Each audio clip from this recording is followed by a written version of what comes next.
This book is called Sheila Rae the Brave. It's by Henkes.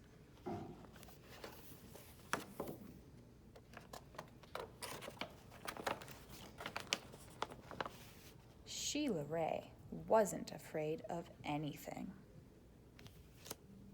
She's kissing a spider.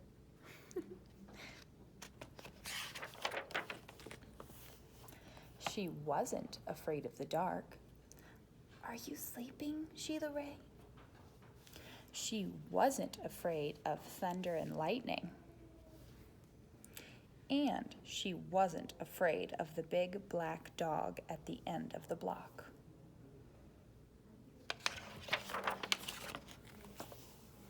At dinner, Sheila Rae made believe that the cherries in her fruit cocktail were the eyes of dead bears, and she ate 5 of them.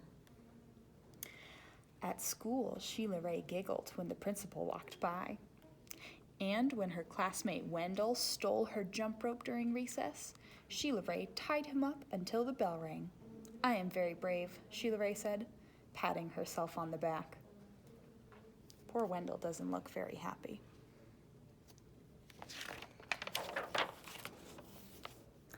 Sheila Rae stepped on every crack in the sidewalk without fear. When her sister, Louise, said that there was a monster in the closet, Sheila Rae attacked it.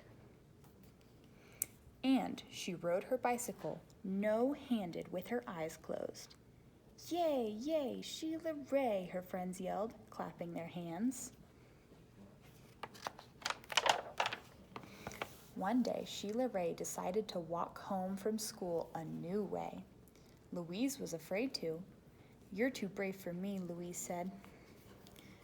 "You're always such a scaredy cat," Sheila Rae called.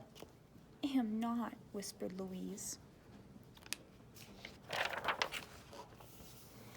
Sheila Rae started off skipping. "I am brave," she sang. "I am fearless." She stepped on every crack. She walked backwards with her eyes closed. She growled at stray dogs and bared her teeth at stray cats. Look who's following her. And she pretended that the trees were evil creatures. She climbed up them and broke their fingers off. Snap, snap, snap. Sheila Rae walked and walked. She turned corners. She crossed streets. It suddenly occurred to Sheila Rae that nothing looked familiar. Sheila Rae heard frightening noises. They sounded worse than thunder. She thought horrible thoughts. They were worse than anything she'd ever imagined. "I am brave," Sheila Rae tried to convince herself. "I am fearless." The sounds became more frightening. The thoughts became more horrible. Sheila Rae sat down on a rock and cried. "Help," she sniffled. She thought of her mother and her father and Louise. "Mother, Father, Louise," she cried.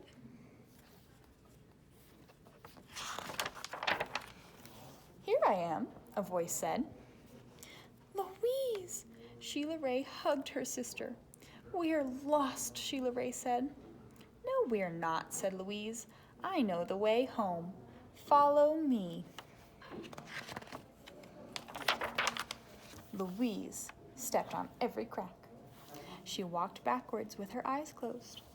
She growled at stray dogs and bared her teeth at stray cats. And she pretended that the trees were evil creatures. She jumped up and broke their fingers off. Snap, snap, snap. Sheila Rae walked quietly behind her. They walked and walked. They crossed streets. They turned corners. Soon their house could be seen between the trees. Sheila Rae grabbed Louise and dashed up the street. When they reached their own yard and the gate was closed behind them, Sheila Rae said, "Louise, you are brave. You are fearless."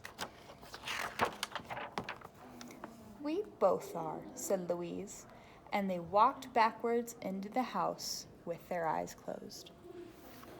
The end.